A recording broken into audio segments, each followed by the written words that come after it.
देखिए हमारे यहाँ ना ट्रेडर जो हैं, जो हमको वॉच करते हैं, जो रिटेल कम्युनिटी है, उसमें 90 to 95% लोग नॉर्मली लॉन्ग करके ही पैसा बनाते हैं। शॉर्ट करना सबके लिए पॉसिबल नहीं होता, वरना इस मार्केट में पैसा शॉर्ट करके बड़ा बना है, लेकिन वो हाइंडसाइट है।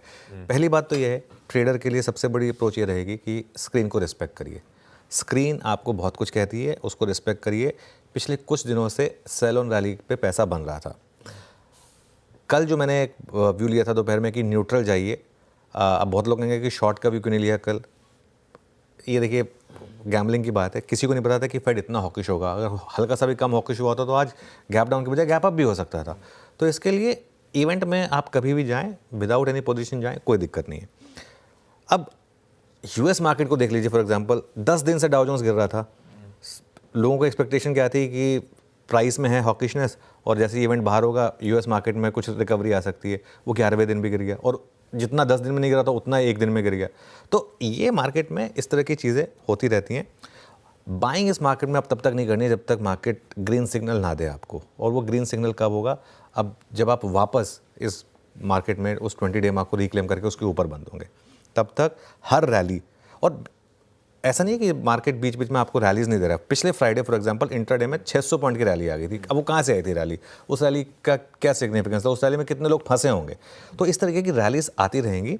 लेकिन जैसे पिछले फ्राइडे एक शॉर्ट कवरिंग मूव आया था, ऐसे मूव्स को, किसी भी मूव को आप एक फ्रेश अप ट्रेंड समझने की गलती मत करिए। इस मार्केट में अभी बहुत केयरफुल रहने की ज़रूरत है। मेरे ख्याल से अभी इस मार्केट में आशीष किसी को नहीं पता कि हम कहाँ जा रहे हैं।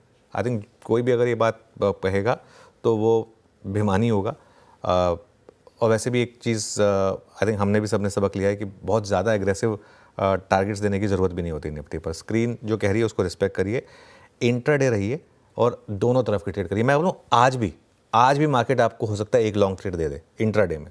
भले ही गैप डाउन खुल रहे हैं हम 300 पॉइंट, और भले ही उसके बाद वापस और गिरे हम, लेकिन इंट्राडे में एक लॉन्ग ट्रेड भी दे सकता है मार्केट, अगर आपको उसको कैप्चर करना आना है तो। इतनी गिरी हुई मार्केट में और 300 पॉइंट के गैप डाउन पर आप शॉर्ट तो क्या ही करेंगे। तो शॉर्टिंग भी अगर आपको मौके ढूंढने हैं, वो भी इसे कहते हैं ना, तहजीब से होती है। ऐसी नहीं है कि किसी भी लेवल पे शॉर्ट कर दिया। तो इंट्राडे रहें और दोनों तरफ की ट्रेड्स लेने के आप मूव्स रखें, तभी इस मार्केट में पैसा बना पाएंगे। बिल्कुल ठीक है। और अब वो अपने निवेशक बंधु, अपना डिफेंसिव का नारा तो चारों तरफ चल ही रहा है, और धड़ल्ले से। देखिए धड़ल्ले से तो सही है, लेकिन मैं इसमें एक चीज़ कहूँ। पहली बात, निवेशकों को ये समझने की ज़रूरत है, ये बेयर मार्केट नहीं है, ये बुल मार्केट में एक बेयरिश फेज़ है। डिफरेंस है। बेयर मार्केट में मार्केट गिरता ही जाता है स्लोली। ये मार्केट ठीक है 3 महीने से गिर रहा है। 3 महीने की गिरावट कोई बहुत ज़्यादा नहीं होती है, क्योंकि हम 4 साल की रैली पर हैं, तो एक एजिंग बुल मार्केट में है, तो 3 महीने की गिरावट कोई दिक्कत नहीं है। लेकिन इस मार्केट में आशीष, आपकी शेयर चुनने की जो चॉइस है ना, वो काफ़ी मैटर करेगी। फॉर एग्जांपल मैं एक एग्जांपल देता हूँ। अभी 4 दिन पहले स्मॉल कैप ने ऑल टाइम हाई लगाया था। इसका मतलब ये नहीं है कि सारे स्टॉक्स ऑल टाइम हाई पे पहुंच गए थे।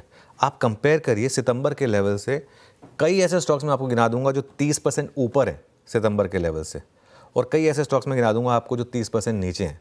फॉर एग्जांपल एक डिक्सन का 3 महीने का चार्ट देख लीजिए आप, या ओबेरॉय रियल्टी का 3 महीने का चार्ट देख लीजिए आप, या फिर आप फॉर एग्जांपल हैल का 3 महीने का चार्ट देख लीजिए। सबके 3 महीने के चार्ट्स, कल के नहीं। ये देखिए, ये 3 महीने के चार्ट हैं जहाँ से वो गिरावट शुरू हुई थी। तो अगर आपकी चॉइस ऑफ स्टॉक सही रही है तो आपने बहुत पैसा बनाया। इसके बदले अगर आपने चुन लिया होता फॉर एग्जांपल वोडाफोन आइडिया, या इसके बदले अगर आपने चुन लिया होता फॉर एग्जांपल एशियन पेंट्स, मैं छोटे स्टॉक की क्यों बात करूं, बड़े स्टॉक की बात कर लेते हैं, एशियन पेंट्स फॉर एग्जांपल, या आपने इसके बदले चुन लिया होता फॉर एग्जांपल रिलायंस, तो वो भी इतना बड़ा स्टॉक है। तो अगर आपने वो स्टॉक चुन लिए होते तो आज आपका पोर्टफोलियो बहुत बड़े डेंट में होता, और यही अगले 3 से 6 महीने में भी होगा। यहाँ से भी काफ़ी स्टॉक्स 30-35% नीचे होंगे और काफ़ी स्टॉक्स 30-35% ऊपर होंगे।